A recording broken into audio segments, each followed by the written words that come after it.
नमस्कार। भाजपा चित्तौड़ में घमासान मचा हुआ है। जी हाँ, टिकट वितरण के बाद से ही वहां गुस्सा, नाराजगी, विरोध प्रदर्शन के तमाम दृश्य दिखाई दे रहे हैं और इन दृश्यों के केंद्र में होते हैं हालिया विधायक चंद्रभान सिंह आक्या। और जो ये विरोध प्रदर्शन चल रहे हैं, जो नाराजगी दिखाई दे रही है, हालांकि उस नाराजगी के निशाने पर नरपत सिंह राजवी को होना था, जिनको कि यहाँ से टिकट मिला है।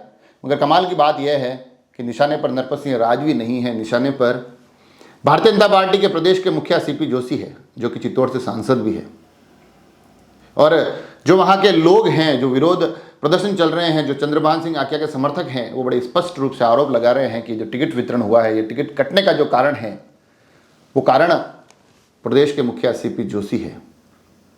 और वहाँ के राजनीतिक परिदृश्य को जो भी जानते हैं वो बड़ी आराम से बता देते हैं कि इन दोनों में कभी इतनी अच्छी बनी नहीं। और यही कारण है कि चंद्रभान सिंह आक्या का टिकट काट दिया गया। कमाल की बात यह है कि 2013 जब चंद्रभान सिंह पहला चुनाव लड़े तब 12,000 वोटों से जीते थे। जब दूसरा 2018 में चुनाव लड़े तो वो 24,000 वोटों के आसपास जीते। अपने वोटिंग डिफरेंस को लगभग दुगना किया, मगर उसके बावजूद इस बार वो चुनावी मैदान में नहीं है। उनका टिकट काट दिया गया है। नरपत सिंह राजवी को टिकट मिल चुका है। और अब जो आरोप प्रत्यारोप का दौर जारी है, उस आरोप प्रत्यारोप के दौर में अगर हम सुने चंद्रभान सिंह आक्या की बातें तो बड़े स्पष्ट रूप से कहते हैं कि इस बात का मुझे अंदाजा पहले से था। हालांकि वो यह भी बताते हैं कि लड़ाई कोई आज की नहीं है, लड़ाई सिर्फ विधायक चुनावों को लेकर भर नहीं है, ये लड़ाई कॉलेज के ज़माने से चली आ रही है। वो कहते हैं कि कॉलेज के ज़माने में जब मैं एबीवीपी का कार्यकर्ता हुआ करता था, सीपी जोशी एनएसयूआई से चुनाव लड़ा करते थे, एनएसयूआई से जुड़े रहे थे। कहीं ना कहीं इशारों में बताने की कोशिश हो रही है कि मैं तो शुरू से भाजपा का सक्रिय सदस्य रहा हूं, सीपी जोशी कांग्रेस से भाजपा में आए। तमाम चीज़ें इशारों में चल रही है। चीज़ें ऐसा लगता है कि आने वाले समय में खुलकर भी आएगी। दोनों पक्ष एक दूसरे को लेकर क्या बात बोलते हैं उस पर भी हमारी नज़र रहेगी। मगर जो हालिया वहाँ की राजनीति चल रही है, जो कॉलेज के किस्से याद किए जा रहे हैं, उसके बाद पंचायती चुनाव के दौर का भी जिक्र हो रहा है। और पंचायती चुनावों का जो दौर है, उस दौर में बताया जा रहा है कि इन दोनों के बीच की तल्खी बड़ी खुलकर सामने आई थी। जहां चंद्रभान सिंह आक्या अपनी पत्नी को प्रधान बनाना चाह रहे थे, वहीं सीपी जोशी की पसंद कोई और थे। और आखिर में चंद्रभान सिंह आक्या की पत्नी प्रधान बनती है, सीपी जोशी के मुख्य जो विशेष सिपे सालार है, उनकी पत्नी उप प्रधान बनती है। तो ये जो तमाम तकरारें हैं उस चित्तौड़ की राजनीति में लगातार चलती रही है। इस दरमियान सीपी जोशी का कद बढ़ता रहा, वो प्रदेश के मुखिया बन गए हैं। अब उस प्रभावी भूमिका में है कि वहाँ अब वो टिकट वितरण में अच्छी खासी अपनी एक पहल रखते हैं, अपनी एक भूमिका निभाते हैं।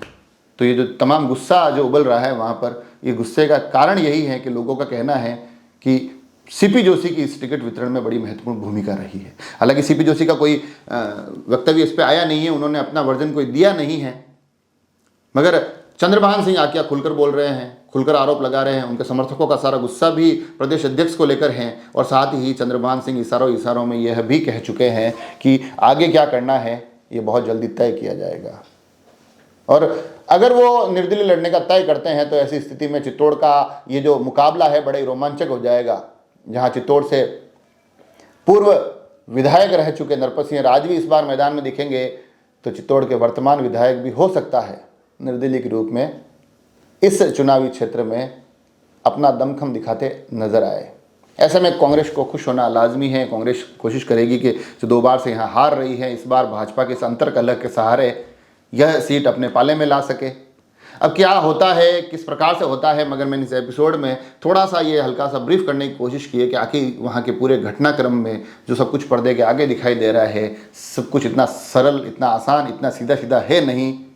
पर्दे के पीछे की उठापटक भी बड़ी भारी है। और वो उठापटक जो बताया मैंने चंद्रभान सिंह के शब्दों में कि कॉलेज के ज़माने से चली आ रही है, तो कॉलेज की वो 2 छात्र संगठनों की लड़ाई, उसके 2 नेताओं की तनातनी अब इस विधायकी के चुनाव में किस प्रकार से देखी जाती है, ये देखना बड़ा ही दिलचस्प होगा। हम भी कोशिश करेंगे कि उस क्षेत्र की हर एक उठापटक, हर एक हलचल आप तक पहुंचाए। आप सभी लोग जुड़े रहें राजसमंद एक्सप्रेस से। धन्यवाद।